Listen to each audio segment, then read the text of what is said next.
जय श्री कृष्णा। तिलक पत्रिका में आप देख रहे हैं। इस वक्त मैं वृंदावन में हूँ, भगवान बांके बिहारी की भूमि में, और मेरे साथ है विश्व प्रसिद्ध श्रीमद् भागवत और सनातन धर्म के एक ऐसे प्रवक्ता जिन्हें कि देश ही नहीं विदेश में हर सनातनी सुनना चाहता है, पूज्य देवकीनंदन ठाकुर जी महाराज। आइए हम देवकीनंदन जी से बात करते हैं आज कान्हा के ब्रज को लेकर। ब्रज में ऐसी क्या खास बात है जिसके लिए विश्व के लोग खिंचे चले आते हैं, और एक बार जो ब्रज में आ जाए फिर वो यहाँ से लौट कर जाने का नाम नहीं लेता। आखिर कृष्ण और राधा की इस पवित्र भूमि में क्या है? ठाकुर जी, इस तिलक पत्रिका में आपका बहुत बहुत स्वागत है। बहुत बहुत धन्यवाद है आपका और आपके तिलक पत्रिका का।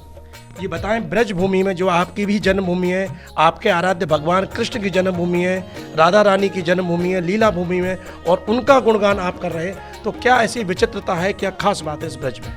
देखिए, सबसे खास बात तो यह है कि सर्व सामर्थ्यवान होने के बावजूद भी श्री कृष्ण यहाँ जब तक रहे किसी शस्त्र का प्रयोग ही नहीं किया। यहाँ जब तक रहे ठाकुर जी ने प्रेम लिया तो प्रेम दिया।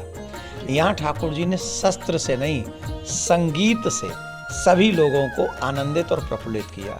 यहाँ ठाकुर जी बांसुरी बजाते हैं और गोपियाँ बांसुरी की धुन को सुनकर या बांसुरी से कई बार तो इतनी हमारे ब्रज में पजरती हैं, जर जाती हैं, ईर्ष्या करने, इतनी ईर्ष्या करते हैं पूछो नहीं। कहा कहते हैं वो, हरे बांस की बांसुरी ते तप कीनो कौन, अधर सुधा पिए को पिए हम तरसे निस भौन।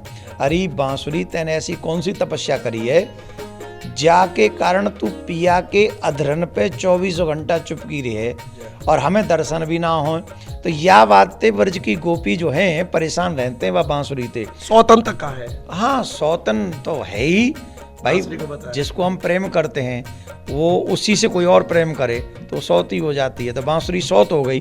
तो इस इतना हद से मतलब हम जो कहना चाह रहे हैं वो ये है, भगवान ने यहाँ शस्त्र का प्रयोग नहीं किया जब तक ब्रज में रहे। तब जब तक क्या किया, बोले बांसुरी, संगीत, प्रेम, इनका प्रयोग किया है।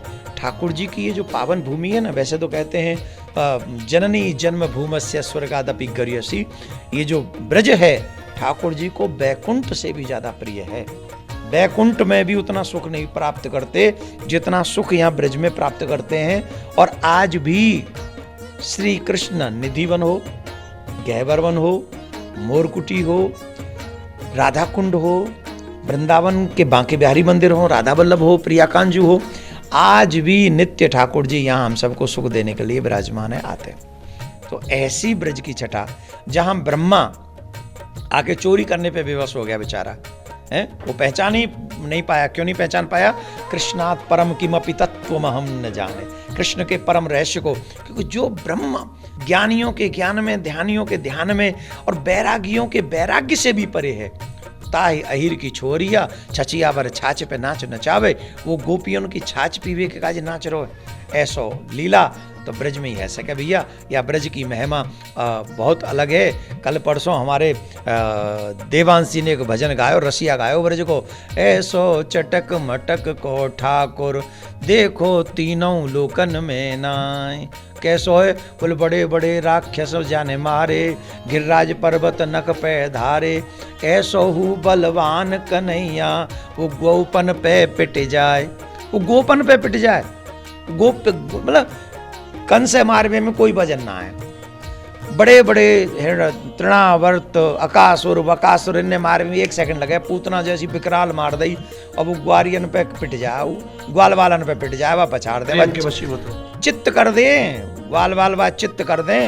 ऐसी एकलंगा चढ़ा में वह कन्हैया पे जब वो चित्त है जाए। ये क्या है? यही ब्रज का प्रेम है। भगवान कहते हैं अहम भक्त पराधीन, मैं भगवान होके हुए भी भक्तों के अधीन हूँ, प्रेम के अधीन। अच्छा, आपने प्रेम की व्याख्या की और भगवान श्री कृष्ण प्रेम से वश में आते हैं, लेकिन ये प्रेम मिले कैसे? जे प्रेम कहूँ ऐसी मथुरा में, वृंदावन में, तुम्हारे नंदगांव में, हमारे वृंदावन में कोई ऐसी दुकान ना है जहाँ पे पैसा लेके पहुँच जाओगे साहब वो 2.5 किलो या 250 ग्राम प्रेम दे दे। कहूँ ना कृष्ण प्रेम छोड़ो, तुम अपे का प्रेम ना ला सको तो जब हमारे तुम्हारी की ना तो ब्रह्मा की तो बात ही छोड़ो। कैसे मिले फिर वो? जब तक रसिकों का संग न मिले, जब तक संतों का संग न मिले, जब तक निस्वार्थ सत्संग प्राप्त न हो, जब तक ब्रज में रह के जमुना स्नान न हो, जब तक ब्रज में रह के गोवर्धन की परिक्रमा निस्वार्थ भाव से न हो, निष्काम भाव से न हो, जब तक कृष्ण से मिलने की इच्छा तुम्हारी न हो, उत्कंठा, वो भी तीव्रेण भक्ति योगे ना, तीव्र भक्ति योग ना हो, तब तक कृष्ण का वो प्रेम तुम्हें प्राप्त नहीं हो सकता। और वो प्रेम का अगर चाहिए तो गोपियों की चरण धूलि आपके माथे पे पड़े, ब्रज के संत आपकी उंगली पकड़ ले। कोई ब्रजवासी, आप जैसा ब्रजवासी, आप भाग्यवान हो, वह देवता, आप ब्रजवासी हो, हम भी कम भाग्यवान नहीं, जन्म सिद्ध खादर के ब्रजवासी हैं हम लोग, है ना। ठाकुर जी, हाँ, बड़े कृपा। और देखो ब्रजवासी है पीछे का, सरकारी की नौकरी ना कर रहे, कहूँ ट्रेन में झंडी ना दिखा रहे, ब्रजवासी होते वही का कर रहे हैं, ठाकुर जी की कथा गा रहे हैं। याते बड़ो का काम होगा बताओ। तो देखा देवकीनंदन महाराज बड़े ही सरस माधुरमय वाणी में और सहजता के साथ उन्होंने ब्रज की महिमा, ब्रज रस की महिमा और ब्रजवासियों की महिमा बताई है कि भगवान श्री कृष्ण को पाने के लिए बस ब्रजवासी की उंगली थाम लो, आपको निश्चित ही कृष्ण प्रेम मिलेगा। भारतवर्ष के एकमात्र धार्मिक न्यूज चैनल तिलक पत्रिका के लिए मथुरा से सुशील गोस्वामी।